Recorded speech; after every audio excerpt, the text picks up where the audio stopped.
分权治好，释放刘晓波，释放刘晓波 ，Free 刘晓波 ，Free 刘晓波，释放诺贝尔和平奖得主，释放诺贝尔和平奖得主，08无罪，08无罪，自由无罪，自由无罪。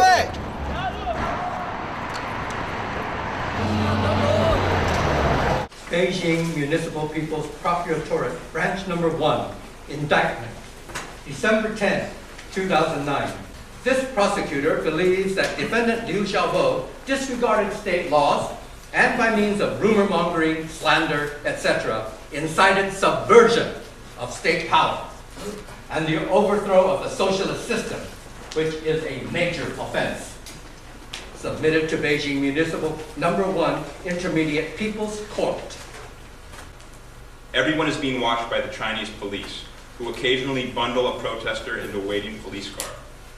This is justice Chinese style. Most people are banned from entering the court to hear the case for themselves. The trial is proceeding right now.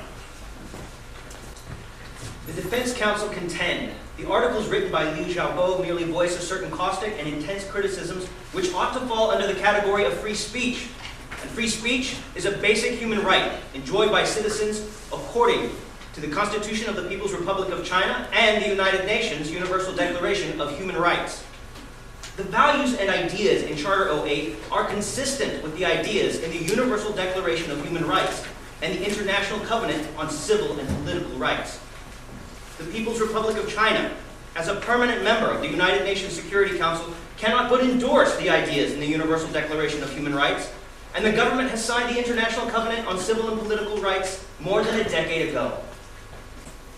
Based on the principles of no crime can be committed and no punishment can be imposed without an existing penal law and proof beyond a reasonable doubt, one should not hold that Liu Xiaobo's actions constitute the crime of inciting subversion of state power. Defendant Liu Xiaobo has committed the crime of inciting subversion of state power. He is sentenced to a fixed term imprisonment of 11 years and to 2 years deprivation of political rights. The defendant may speak.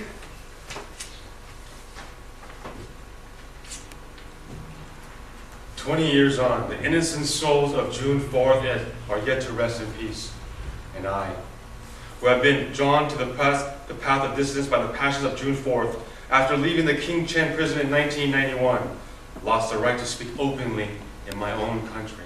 Ask me what has been my most fortunate experience in the past 2 decades, and I say it was gaining the selfless love of my wife, Liu Xiao. She cannot be present in the courtroom today. I still want to tell you, my sweetheart, that I'm confident that your love for me will be as always.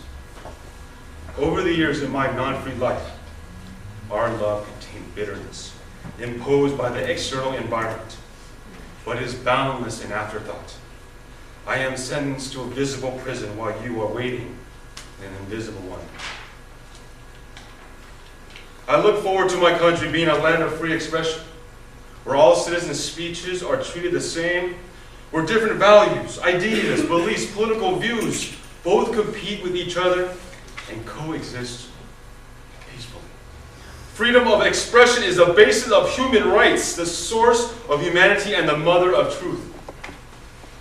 To block freedom of speech is to trample on human rights, to strangle humanity and to suppress the truth. I do not feel guilty for the following my constitutional right to freedom of expression or fulfilling my social responsibility as a Chinese citizen.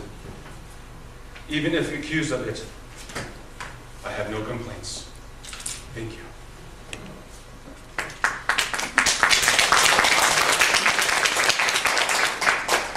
The big offense, though, I think that got him into prison, well, there were 2 of them. One of them was his essays from 2005 on, and the other was his work on Charter 08.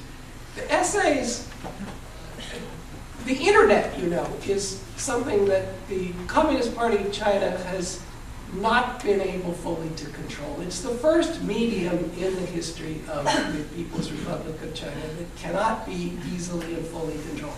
Radio first, then television, newspapers, magazines, all of these things are controlled and can be, and they know how to do it. The internet, as it grew and grew and grew and grew, and from 2005 on, pretty much grew out of their control, even though there are tens of thousands of internet police and hundreds of millions of yuan budgets to control the internet. And still, it's like chasing a bubble under the rug. And Liu Xiaobo's essays were at the forefront of the political dissidence that was on the Chinese. Third one is Xiaobo just finished. He is the third term in China's prison. So based upon elder than Xiaobo about 6 years.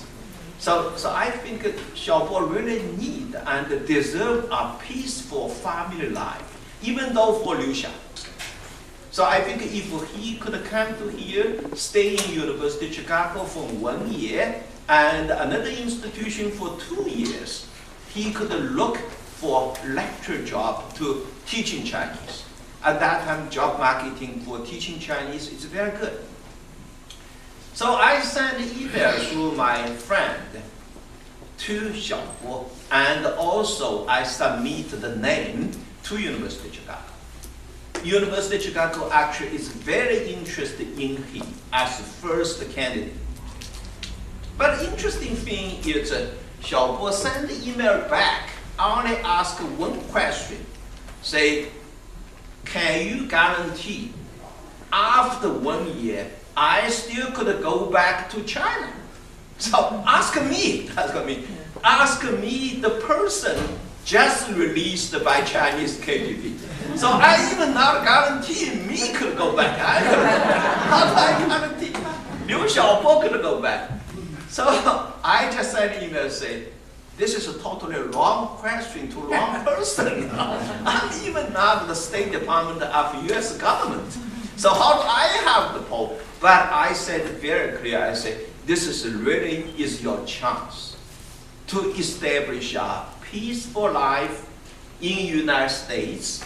You still could, fighting for the freedom and the democracy inside China. But you really need to think about, you already 3 times in China's prison. But Xiaobo rejected. So this is a true story. And American Pen is named Liu Xiaobo an honorary member. We will probably make him an honorary member. And what that means is we'll try and reach out to his wife and his family and get material support and legal support, and to keep the pressure on. Kwame Appiah, who's the president of American Pen, testified before the House of Representatives in support of them taking some action to try and put some pressure on the Chinese government. And Kwame Appiah also wrote one of the recommendations to the Nobel Committee, recommending Liu Xiaobo to get the Nobel. So other people did as well, but it's important from the Pen side that he wrote that recommendation. And we feel really connected to Liu Xiaobo because he was the president of the Independent Pen Center for a number of years. He's an honorary president now, was on the board until he was incarcerated. So I urge you to go to our website, penusa.org. On the front, there's a Freedom to Write little news feed, and there's a link there to the petition that we'll be sending to the Chinese government and to our government and to the council. As well as going on to American Pen, which is pen.org, to their website. They have a whole set of resources that they've developed over the last 2 years, the history of their involvement with this, and a lot of interesting documents and video and things. And Human Rights Watch. This petition that's circulating here in the auditorium, you should sign it and do whatever you can in terms of signatures, in terms of financial support, which then gets passed. And that's really all I have to say. I hope you hang in there with it. It's going to be a long haul. It's going to be a long haul.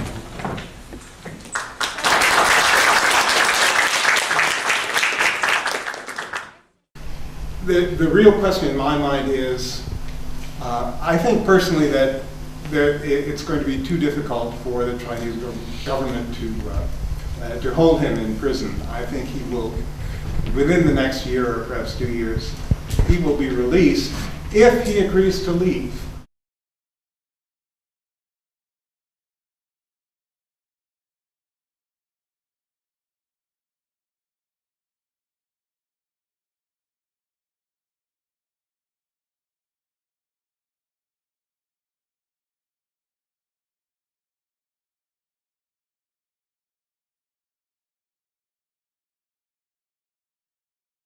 释放刘晓波！释放刘晓波 ！Free 刘晓波 ！Free 刘晓波！释放诺贝尔和平奖得主！释放诺贝尔和平奖得主！言论无罪！言论无罪！自由无罪！自由无罪！零八无罪！零八